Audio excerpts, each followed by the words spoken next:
each from the floor? That's up to you. Yeah, okay. Are you going to be able to record? Read just camera. Okay.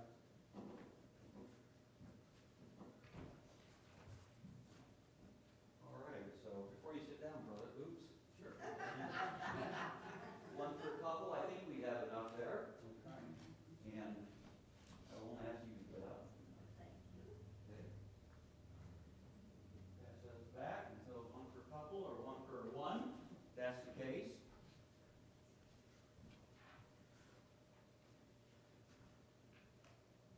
In your Bibles, let's see here. That's this morning's message. That won't work tonight. Matthew. No, I think I'll go to Acts. Let's go to the book of Acts. Being my first time here, I have like 10 sermons worth of information to share with you. And I'm trying to pick through what to share and what to hold on for possibly a return visit. I like return visits. Let me see here. Acts chapter 13, verse 49. And as you're getting there, I am Tim Lapish with the Fellowship Track League. I travel for them. I raise money for what this used to be a 500-pound roll of paper. When it gets rolled off, it prints 125,000 tracts. What is the population of your great city of Hayesville? 200? Is that too much? Too little? Anybody? Nobody. 400, okay. So divide that into 125,000. How many times do we reach every person with a gospel tract in your area? And I'll use this as we go. But in Acts chapter 13, verse 49, and the word of the Lord was published throughout all the region.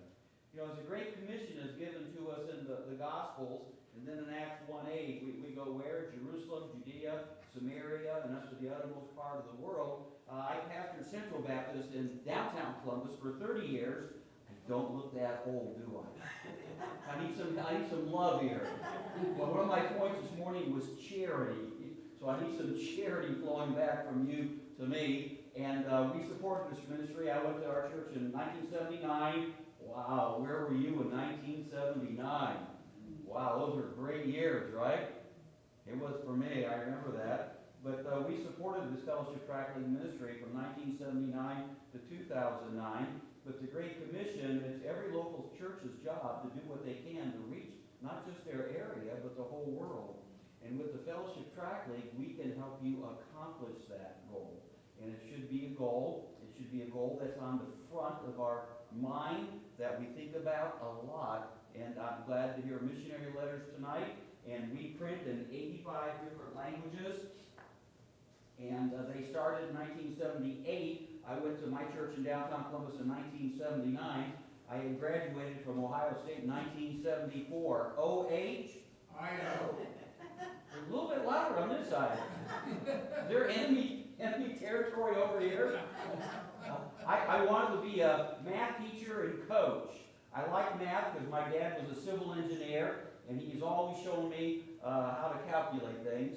And he had his slide rule and everything else that goes with it. So I kind of liked it. And so I wanted to do that. I wanted to coach because I found out that winning is fun. Anybody like to lose? Not a soul. I haven't had anybody ever raise their hand that they like to lose. And so that's what I wanted to do. I got married to my wife Cindy on my prayer card in front of you there, if you have it. And she and I were married in 1972 between my sophomore and junior year at Ohio State. She went to Columbus Business College in downtown Columbus. She was from Steubenville. Really, she was across the river in a town called Weirton, West Virginia. Big steel mills up and down the Ohio River there between Weirton and Wheeling. And my dad ended up in the steel industry too, in supervision and Republic Steel in Cleveland. That's where I was born and raised. Anybody from Cleveland? Anybody like Cleveland? I try not to talk about my brownies too much. They had another disaster yesterday. But yeah, I was born and bred in all the sports up there. Dad was, like I said, that civil engineer. He built all the buildings at Republic Steel, brought in safety shoes, and all the people in the union hated them, but they didn't have any more broken toes from all the steel falling on them. He brought in hard hats, safety glasses, and he brought in special masks when you were in toxic areas, so he did a lot to save people's lives. He ended up at Case Western Reserve University until he retired to Florida. Coming from Sault Ste. Marie, Michigan, finally hitting Florida. It took him all those years. And Dad was a big man, about 6'2", 6'3", 250 pounds, World War II veteran. You say, Brother Lapish, what happened to you? My mom happened to me. She was 4 feet 11. So you talk about the difference there. So I did reach 5'7.5". Now I'm a little under 5'7". I still have kids and grandkids who want to, when I walk through the doorway, want to measure me to see how much more I've shrunk. So I have to be able to dodge them. I do have 5 children, 17 grandkids, and they all live in Central Ohio, around the Columbus area. 4 out of my 5 children are very faithful to church. I have 1 child that's kind of in and out. I don't know if anybody here has a child or maybe a grandchild who's a little wayward from the Lord. So our prayers is that one really comes back full circle and gets back. Wonderful, wonderful person, but she just got out of sorts with the Lord, and so we're waiting on him to bring her back. But a dad up in Sault Ste. Marie, Michigan, he was playing ice hockey, and my mom, that 4'11" lady, she was a figure skating teacher in Cleveland. And if you don't think a lot of me right now, this next statement, you're going to think a lot more about me. My mom was so good, they flew her all over the country, and she actually taught Peggy Fleming. Yeah, see, everybody said it. When I introduce my name, yeah. How long are you going to be here now? So I had a dad, he'd walk in a room, everybody would say, Phil Lapish is here, there's Phil, Lapish is here. I walk in the room, wave at people, they look right through me, they don't even notice me. So my dad had that sense of presence, but Mom, she had her special talents, and Peggy Fleming's family came from California to Cleveland because her dad was being trained at the Cleveland Plain Dealer on all the new presses. They stayed 3 or 4 years there, then they went back to California, and he did the press work out there. And my mom saw talent in Peggy Fleming as she was teaching her and really took time with her. And for those 3 or 4 years, she instilled in her so much. And in Peggy Fleming's autobiography, she has a chapter devoted to my mom. So if you want to look that up, yeah. So I haven't even read that chapter yet. So, but anyway, Mom and Dad got together. They both came from broken homes, and they decided upon salvation that they were going to live for Christ. We grew up in the Parma Heights Baptist Church on the west side of Cleveland. Very large church. Anybody familiar with that church? Parma Heights Baptist? 1, 2, okay. It's an American/Swedish Baptist Convention church. Mom's people came from Sweden, Dad's people came from England, and somehow they got all mixed together. But they were raising us in church, and they decided to give we 4 children what they never had, and that was the love of a family. And every day, Dad and Mom would hug us, each one of us tell us that they loved us, had strict discipline. Of course, Dad being a World War II vet, you can understand what a disciplinarian he must have been, and he was, and he just laid down the law, and we lived up to it, and I'm glad I had a dad like that. We would never eat a meal at night unless Dad got home. We'd sit together as a family. Dad would read a chapter out of the Bible every night, and I would just... I always have a tough time saying this. I see tears go down that man's cheeks, and he's just a man of a man for the Lord. So I grew up underneath that, as my other siblings did. All we 4 kids are all involved in missions some way, shape, or form. So Dad and Mom really did a good job. And at the judgment seat of Christ, if I don't get a lot of rewards, it's not my parents' fault. Everywhere I go, I seem to hear about how kids blaming their parents for everything. I can't blame my parents for a thing. And they weren't perfect, but they did their best. And it was real to me. Mom, I used to check out where she sat in the rocker. She'd have her Bible there opened up to the Daily Bread that Epps was writing back then. She'd have it open to that page, her glasses there on top of her Bible. She never missed, and she did a lot for that church up there too. So I've always been interested in missions, and so we went to Ohio State and Baptist Bible College, came back, met the man who started the Fellowship Track League in 1978. He was in it for a year, and he came to a pastor's meeting at our church in downtown Columbus. And we met and we talked, and he told me what he's trying to do. He wanted to put a gospel tract in everybody's hand on the planet. And his first goal was to reach 100 million tracts, and everything must go out free of charge, with the shipping paid. What? You got to have some deep pockets for that. Very, very deep pockets. So he told me about that, and I'm in my 20s. I thought he was really super old. He was in his 40s. What how things flip-flop, your perspective in that. And I thought in my own young brain, I thought to myself, I didn't say it, but I thought, hey dude, you've only reached 1 million, or not even that, and you want 100 million? Why don't you reach that million mark, then go from there? Well, little did I know that when God gave this man a burden and a vision to reach every person on the planet, that we have come close to that. Since 1978 until today, Fellowship Tract Ministry has printed 5.5 billion gospel tracts, and they have all gone out free of charge all over the world in 85 languages. Eventually, every missionary is going to call us. Just a matter of time. If they don't know about us, they're going to hear about us, but probably from somebody else in the field they're on, because missionaries, if they have to pay for all the tracts, they might be only able to order 1,000 tracts at a time by the time they pay for the tracts, pay for the shipping, everything else that goes into it, and then they meet someone who gets tracts from us free in one of the 85 major languages of the world, and then they find out, so they call the tract league, and they put in an order, we'll say for 1,000, and then they say, well, how much will that be? We say it's free. They said, free? Well, how much is the shipping? We say, that's free too. Free too? They want to change their order. No longer do they want 1,000, now they want 100,000. And if they call for 100,000, they find out for free, now they want 1 million. Our biggest shipment is 10.5 million tracts, and we have 4 or 5 of those shipments that go out every year. This past May, we sent a shipment of 10.5 million tracts to Bolivia, and they already had a network of churches down there of all backgrounds, fundamental churches, who wanted to get those tracts out all over Bolivia. And you say, well, the church that houses this ministry, the Fellowship Baptist Church, it's on the credit card too, on the back right-hand side, and they're not a mega church. In fact, the church probably on a Sunday morning only has, like, I shouldn't say only, the church on Sunday morning may have 125 people. That's it. Sunday night, probably half. You know how it is, how it works in churches. You say, well, how are they able to do that? Every once in a while, I'll be asked that, and I'll be caught off guard, and I'll try to explain it, and I'll begin to stutter and stammer. Finally, I just throw my hands up, and I say, well, I don't know how they do it. It must be all God.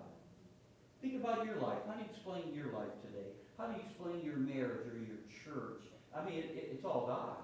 And I can't explain anything when I talk about the tract league, saying it's just a miracle. You think of the 7 wonders of the world, if you add them all up together they are not more wonderful than what this ministry has done. Big statement coming here. As far as I know, the Fellowship Tract League ministry is the largest ministry in the history of the world. I was at one conference, we had a booth set up there, and a man who had printed a Christian newspaper was kind of right next to me, maybe a table or 2 down. So he came over, and he was older than me, and he looked at tracts, and he goes, blah, blah, blah, blah, blah, blah, blah. He said, our magazine, we print 180,000 a year, something like that. I said, well, that's really great. And he charges. I said, well, we printed 5.5 billion. He heard that. He put down the tract. He says, we'll talk about this another time. He went back to his table. It just blows people away. We have 2 million hits a month on our website, fellowshiptractleague.org. Just type in Fellowship Tract League, it'll populate in your browser. I just can't believe that. And I've been traveling 16 years for the Tract League, and I still can't get over they have 2 million hits a month. How can that, how's that even possible? Anybody a business owner?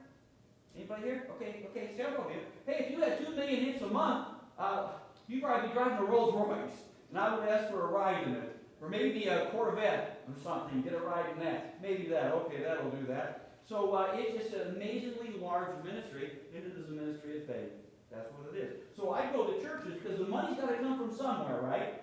I mean, the church doesn't have deep pockets. The money's got to come from somewhere. So I go to churches and I raise money for these 500-pound rolls of paper that cost $350 each and print 125,000 tracts. And I go from church to church to church. I travel basically from the Missouri, Oklahoma border to the Atlantic, from Wisconsin all the way down to some peninsula called Florida. I usually go to Florida in February. And there are so many churches in Florida, just unbelievable. And when I joined the track league in 2010, they had 5 or 6 other reps, and they all quit the first year because they couldn't afford to keep going on the road and get meetings. They had a very difficult time, so they all went back to a security blanket they thought was pastoring a local church. And I know you're looking for a pastor, and I was told tonight there's another church down the road looking for a pastor. I was in a church in Wilmot today, they're looking for a pastor, and I met one guy, he said in the state of Alabama, and I can't prove this, I'm doubting this, but here's what he told me. He says there's over 500 churches in Alabama right now looking for a pastor. I don't know if I can believe that or not, but it does show you how many churches are without. So pastors are really gold anymore, and I pray that God will send you the right pastor and family at his time. When I stepped down from our church, it took about a year. Most churches I see is about a year and a half to 2.5 years to get a pastor. So there's one in Columbus right now looking for a pastor, and they've been, I forget how long they've been without. So I'm not saying anything other than the fact that we need to pray that God really touches men's lives to get busy and doing the greatest job in the world, pastoring a local Baptist church like you folks have here. And by the way, you have a beautiful auditorium, and your location is so picturesque. Boy, God has blessed you. I told one of the Bobs back there, pick any of the 3 you want. I told them, people will give their IT to have a facility and location like that from all the churches I've been in. So many churches have just really aged down through the years, and they don't have the energy or money now to fix them. Back to the track league. We print tracts, as I said, in 85 languages. I'm just going to hand this out on this side. There's a bunch back there. We have about 80 to 90 topical tracts in English. Our number 1 tract is this, All This I Did for Thee. And on the back is a number, bottom right, it says tract 103. If you were to go online, you could bring up this tract and click. It'll open up so you can read it. We get this tract back in the mail more than any other tract. We had this tract come back from the Philippines where 17 Filipinos signed the back that they had read the tract and accepted Christ as their Savior. You talk about tract power. And people are amazed at that. 17. You know what I thought about? I wondered what happened from the other 124,999 other tracts off that roll of paper. I wonder how many souls got saved. You can look at that. You can make an airplane and shoot it back if you want. I have 2 right there. Okay. My favorite tract since COVID is this tract 105, Are You a Christian? Because during COVID, I had tried to give the tract to somebody. I'm sorry, I made you. I'm going to give it to you, so I don't steal myself. I hate when I put my hand down and someone, well, I try to hand out tracts, and during COVID, nobody would take it. They thought I had the cooties or something. And I'm not making fun of COVID. It was very real. But I thought about that tract. If I lay it down, I could just stand over against the wall. If I was in a business or something, someone would walk by, they see that, they pick that thing up and start reading it. So that tract has been very effective for me. What tract number is that on the back there? You have your bifocals on? It's really tiny, I know. Bottom right. Here, I'll get it back to you. I'll show you the future reference. It's small. Yeah, it is, I know. But you know, they won't take any words out of the tract because that takes away from the message, so everything else keeps getting squeezed. Here's one truck driving, and boy, I gotta dodge trucks everywhere I go. When I go down south, say in Alabama, they see my Ohio plate license, boy, I'm in trouble. They want to box me in, beep at me, give me a hard time. So my wife had bought me a front plate that said Ohio State on it. I pulled in the church in North Carolina. When I pulled up front, I was really proud of that front plate. I really shined that thing up. And the pastor came out and said, you're going to have to take that plate off and move your car off our lot. And I looked at him, he's dead serious. I said, well, I'm not taking it off, but I will move the car. And then he hit me in the back, we're just messing with you. But I never know. Here's one, God's last name is not a cuss word. So I'm not saying you have a problem with bad words, man, but I'll give it to you at that. Here's one, I'm a pretty good person. In 30 years of knocking on doors in Columbus, as the lead pastor, this was the number 1 reason why people did not come to church. They thought they were good enough. And of course, they're not. So I'll walk back a few feet and get this one going back here. You can keep any one. I got the rest of the tracts back there. And here's one that says, I must tell you this. I like this tract because we all have somebody who we want to witness to, but maybe they have turned us off.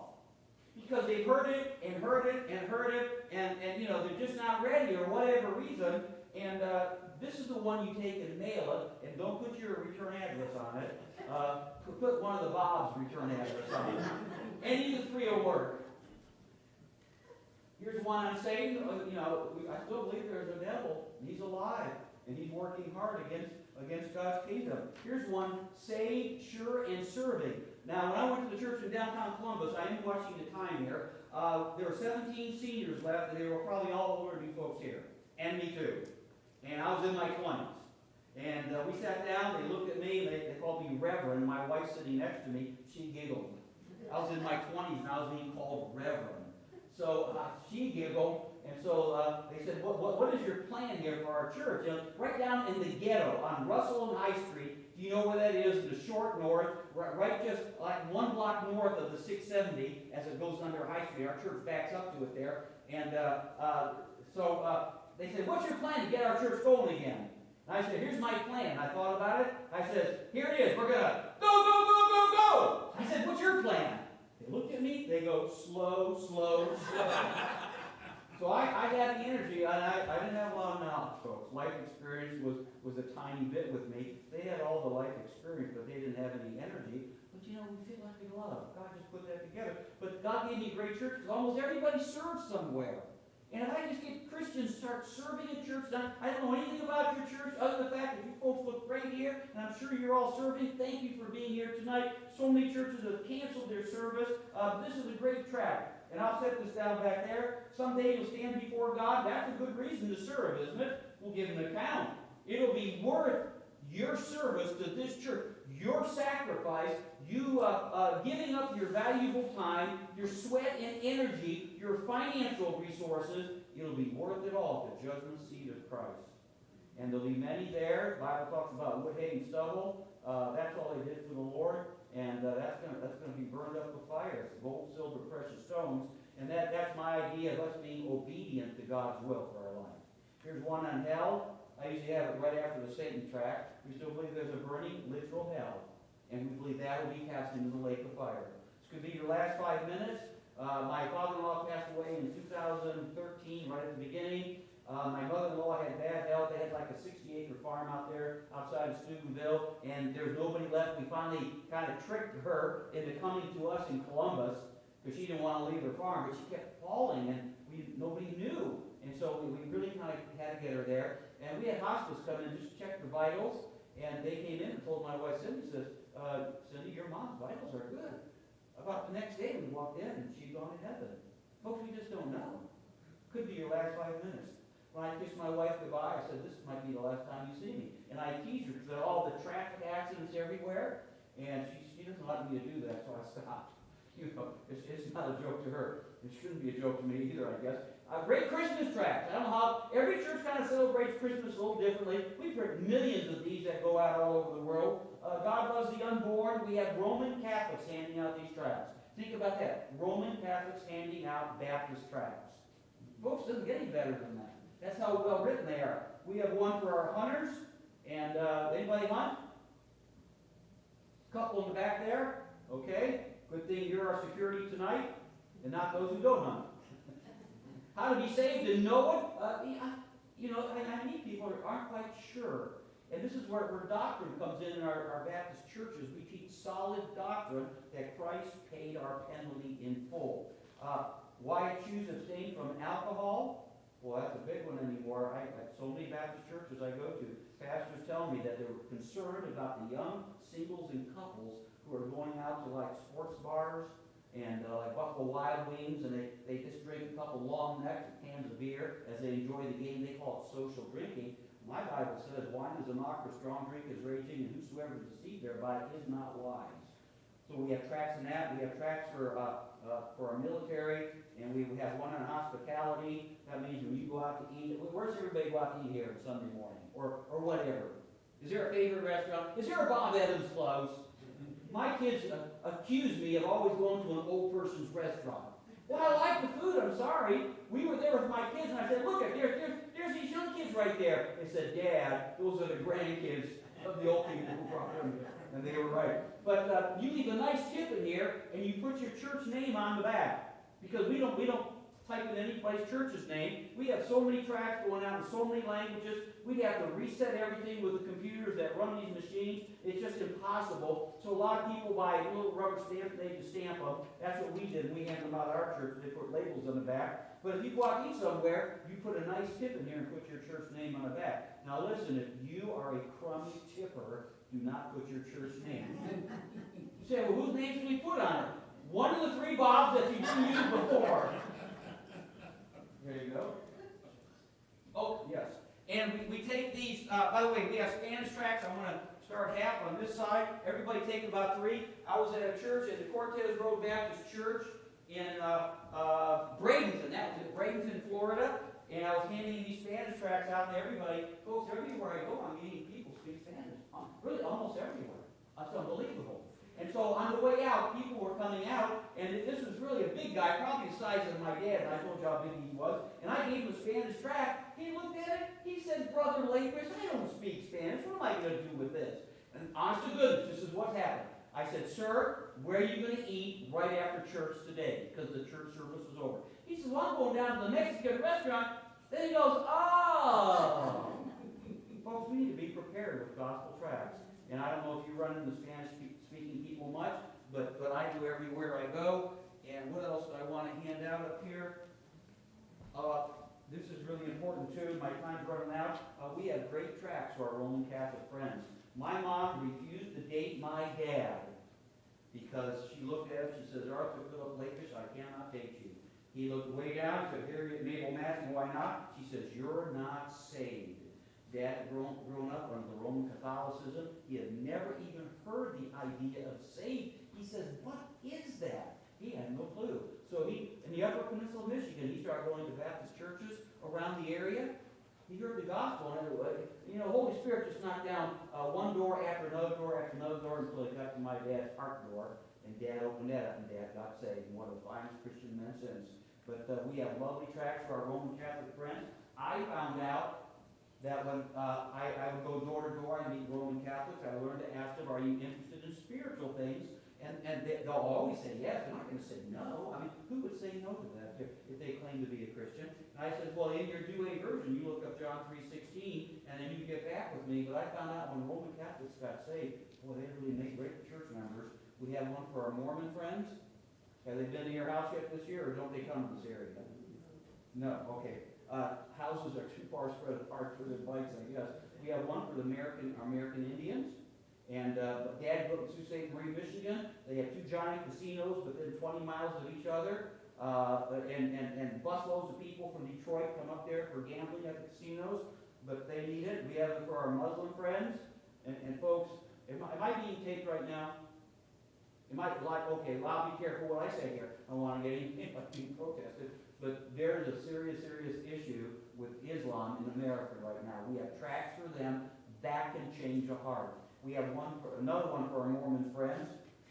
My mom got saved in the Jewish ministry in downtown Cleveland as a 6-year-old girl. Her mom had died, and so my mom was wandering around the downtown area, and she wandered into the Jewish mission that came into existence by fundamental churches to reach the Jewish people in Shaker Heights. Now, back in the 30s, Shaker Heights was almost 100% Jewish. Now, I don't know, I think it's really changed a lot as the city grew, but my mom walked in there, and on that day, they didn't reach any Jewish people at all, the Jewish ministry, but instead they reached a little Swedish Gentile girl, my mom, Harriet Mabel Madsen. She went home and told her 16-year-old sister, Elsie. Elsie got saved. They both went in and told their alcoholic father, Tom, and he got saved. And boy, God just did something in my family root. So we have wonderful tracts for them. And then we have one for our Jehovah's Witness friends. And you probably have friends of all these, and they need the gospel, and there's a good way of giving it to them. They will not listen, but they might take a tract from you. And I leave these. They take the roll of paper, the core, is like this, and they make them into coin banks. You see screws there, right? You see the screws in the bottom plastic? They did that because of me. And they originally just had the staples. I was in a church in Brewster, Ohio, and a guy came up to me afterwards. I had like 4 coin banks I brought in, and the guy says, can I take 2 of those right now and go fill them up? I said, fill them up? I mean, I know people put change in their ashtrays of their cars and that, but I said, well, knock yourself out. He came back. And he couldn't even get the top on. It was so full of change, both of them. And it was sitting on the floor, and he was beaming. And I thanked him, and I said, sir, they look like those are all quarters. He says, they are. I said, I'm going to pick that up. He says, you be careful. So I just jerked it, and the bottom came out, because it only had the staples. And those quarters went all over the floor. That church had bought a bank that consolidated with another branch. And so the bank sold that building to that church I was at, and they had a tile floor, and those quarters just kept on rolling. Thank goodness the ladies in that church knew how to play jazz. And they just scooped up everything and got them back in there. But I left now over 3,000 of these coin banks, and I have so many stories I could tell you what God has done with these. So I bring them and leave them. The Record is a church in Florida. They took 50 coin banks, and that was good. Weight-wise, one church measured how much change came through their coin banks. The pastor brought the bathroom scales. Could we trust any of the Bobs that their bathroom scales would be accurate? Anybody? Well, they brought their bathroom scales, and they had 5-gallon buckets, because they didn't have enough coin banks, and they had almost 300 pounds of change. It was thousands of dollars. They took the money down to the bank there in Lebanon, where this ministry is, Cincinnati area, and the bank, all their tellers run it through their coin counting machine, and there was so much change, after about an hour and a half, it burned up the machine. Yes! Anybody ever been falsely overcharged by a bank or something? That was, I hate to say karma like that, but it was kind of justice. But took them a while, but thousands and thousands of dollars came in. So almost 300 pounds, that was a record. It still hasn't been broken.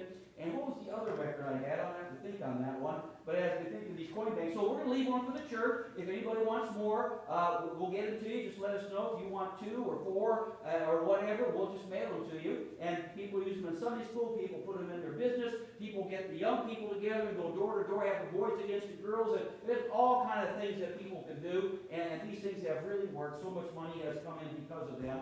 And what else do I have? Time just about up here. We're going to show the video. If you want to look, this is the spring. The summer is out, but I hadn't gotten rid of all these yet. So you folks are like a season behind. Not a year, just one season, and that shows you what's going on. Every Tuesday we have a work day at the track lake. That's from 9 a.m. until noon. What day of the week did I say? What day did Wimpy tell Popeye he was paying back for the hamburgers? Wasn't it Tuesday? So that'll help you remember. 9 a.m. to noon, they fix you a big meal, and millions of tracks are printed every week, but they're all stacked up against a wall, and we need people to come down and break the tracks apart, their perforated edges, rubber band them up, put the right language in the right box, going to the right continent, to the right country in the continent, to the right city of the right country in the continent, and to the right missionary in the right city of the right country, the right continent. I'll get it right. Too many things going backwards like that. And so we have volunteers who come in from all over. We have missionaries who come home from furlough. One of the stops they'll make in that year they're home is the Fellowship Track League to pay back. I had a missionary walk up to me and said, Brother Tim Lapish, thank you for the Fellowship Track League. I looked at him, I said, well, that's great. Why are you thanking me though? What about it? I want to hear. He says, in his 40 years in the Philippines, Fellowship Track League has sent him 400 million tracks free with the shipping paid. So I go to churches and raise money for these things. And the record on rolls of paper, 2 churches in Florida on one Sunday each bought 100 rolls of paper. You can go wild about that, because I got nervous when they told me that. I said, uh-oh, what just happened here, God? 100 rolls, multiply it out. Tens of thousands of dollars came out of each church. One lady in one of the churches, when she heard me say Sault Ste. Marie, Michigan, she wrote a $5,000 check just because I said Sault Ste. Marie, Michigan, because she is a retired doctor and nobody had ever heard of Sault Ste. Marie, Michigan or knew anything about it. And when I mentioned my dad was from there, she wrote part of that, all that 100 rolls of paper was a lady who did that, so I really appreciate that. This shows you what's going on here, and they got a kids page in there, and there's just a lot of good things, and they show you where the tracks are going. We'd love to have you come down and help us out. I'm also raising my travel expense. Fellowship Track League does not pay me a salary. That's why I think maybe those 5 other reps didn't last the first year because we're not paid a salary. So all my travel expenses and all that's on me, everything, 100%. All my time's on that. So I look to raise that. If you have anybody coming off the field, keep me in mind. I'm kind of like I don't know if you'll get this or not, but the younger crowd gets it. I said, I am your homie missionary. You know the culture that talks like that, and a lot of the kids like that when I say that. I didn't get too many smiles here. You'll have to go home and look that up there, I guess. But I'm right here in Ohio, and if you want to help keep me on the road, because it's expensive to travel, if I'm gone for 2 weeks, hotels will all come out of my pocket. You say, well, how's that all get paid? I don't know. God just keeps paying them. I don't know how it works. So, but I just put that out there as well. Thank you for having me tonight. We have a 7-minute video to summarize everything. But going back to Acts 13, the word was published. They didn't have the printing press back then, obviously, but it was word of mouth, how they published the word. And we come up alongside that. We don't want to eliminate our responsibility to actually speak to people about Christ, but now we want to give you free tracts to leave so they can carry around with them. I had two families that came to our church when we were going door to door. Nobody was home. We left tracts. A year later, each one of these ladies, a different time period, but after a year, they laid the tract on their dining room table, or maybe it was a front room coffee table, that was it, and by the phone that was still on the wall, and they looked at those tracts for a year, and they both finally called me. They both came in and got in church, and the one lady did everything imaginable in church. The other lady had a husband with 3 kids. They enrolled in our Christian school we started, and the cherry on top, the lady who enrolled her kids in our school, her husband played shortstop on our church softball team. And he was good. I mean, God just does a lot of things to really just bless everybody. So I want you to be really educated about this ministry, promote it if you can, wherever you can. I'm the only full-time rep, and America's a big country, folks. And there's a lot of churches. But the older I get, I'm missing a lot of things with the grandkids because I'm gone. So I like to try to stay a little bit closer than I have been. But I don't like to travel either. Anybody here like to travel? We have to change jobs. I'll be security. I don't like to travel. Too many hours behind the steering wheel. I'm in too many prophets' chambers, hotels I don't want to be in. I just want to be home. And you say, well, if you don't travel, why do you travel? This may be the most important thing I say tonight. Last time I checked, the servant doesn't tell the king what to do. The king tells me, his servant, what to do. And every year, the Lord says, re-up for another year. So I only plan on doing it 1 year. It's now in the 16 years. In January, I'll start my 17th year. And I have met the most marvelous people and deacons and pastors and ladies and kids and teenagers. I mean, just the most marvelous people God's children are. And I have been so blessed to have them rub off on me. You'll like this video, I hope, and we'll see how the Lord works in it. Thank you so much. My name is Alexis Givens. I was born in Costa Rica. My name is Alexis Givens. I was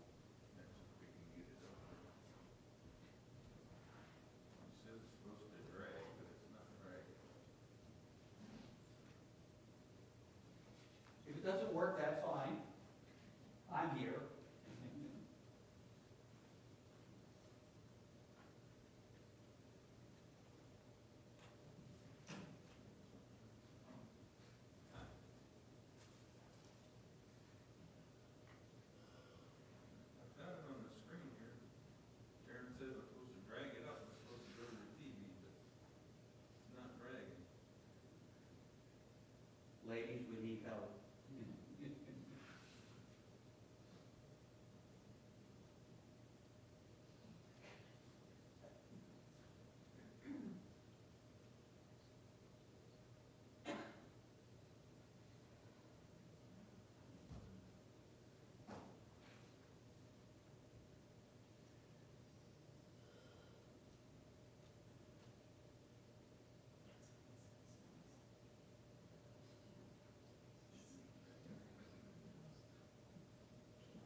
My name is Alexis Givens.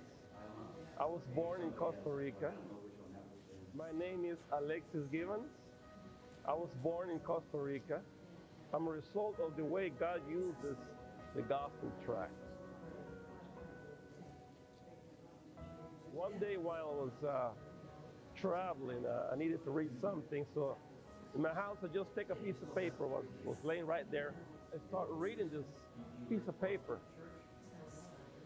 and it start sharing what Christ.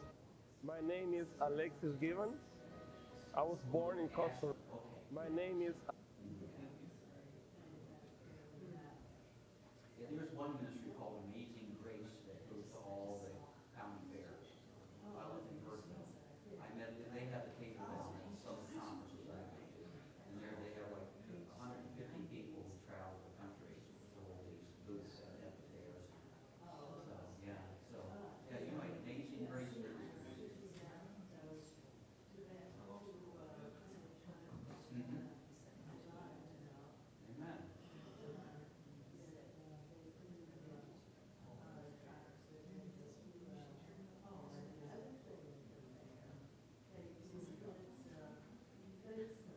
Oh, okay, face painting? Uh-huh.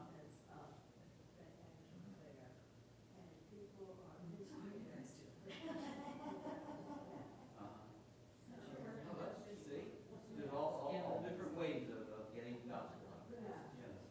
Yes.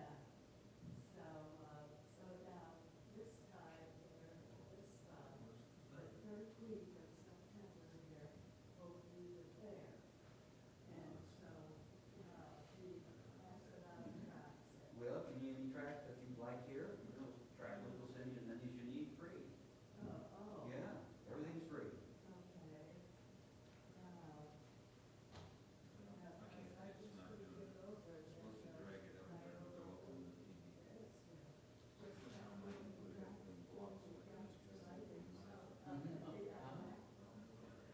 Well, yeah, we need to get them out though, right? Anything you see you want, just take it.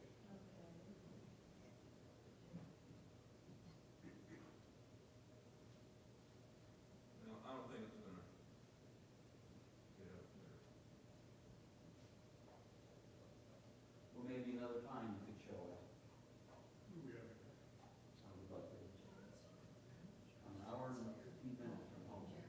Yeah, A lot of times. It's on here, but I can't get it to go up there. Yeah, if it's 4 or 5 hours, I'll take a chance and drive back to church. I'm just pretty wound up. If I go to the hotel room of prophecy, I'm staring at the walls wide awake for 24 hours. I might be driving. Plus, most of the My trucks- name is Alexis Givens. I was born in Costa Rica. I'm a result of the way God uses the gospel tract. Well, I agree with you. One day while I was traveling, I needed to read something, so in my house. It strikes me, and it makes a lot of sense. My name is Alexis Givens. Kids are around there. So is that, in your opinion, is that better than just shooting straight across? Yeah. Or do people take chances that way? This is 2005. Yeah. And then we started. Just knowledge. My name is Alexis Givens. I was born in Costa Rica. I'm a result of the way God uses the gospel tract. One day while I was traveling, I needed to read something, so in my house I just take a piece of paper, was laying right there, and start reading this piece of paper. And it started sharing what Christ has done on the cross for me. And for the first time in my life, I was exposed to the gospel. I'm from Papua New Guinea. Somebody give me a gospel tract. And the gospel tract that I read, it strikes me. And it makes a lot of sense. although I read the Bible and I go to church and I'm a religious person, but what I read from the gospel tracts makes a lot of sense, because the gospel tracts have become a very important medium in which we communicate the gospel to the lost world. Hello, I'm Pastor William Burrows. I pastor the Fellowship Baptist Church in Lebanon, Ohio, the home of the Fellowship Track League. In 1978, Walsh Pennington felt led of the Lord to begin the Fellowship Track League, and the church was totally behind him. And with great excitement and a lot of hard work, the Fellowship Track League was born. And since its inception, it became clear that the Track League was the proper title, because there's no way we could have printed over 5 billion gospel tracts without other brothers and sisters in Christ of like-minded faith helping us along the way. And I want to thank all of you for really giving of your time and your labor and your finances to help us and really come alongside us and partner with us to accomplish what we've accomplished. In 1989, we got our first two-color press that allowed printing of gospel tracts off of a roll of paper instead of the sheet fed. This allowed for more production, as well as becoming more cost-effective and efficient in getting the gospel out. In 2018, we added our newest edition, which allowed for us to have two full-color presses remaining on the rolls of paper. One roll of paper will print 125,000 tracts and currently costs around $350 to $400. We order a truckload of paper every month, and that is 80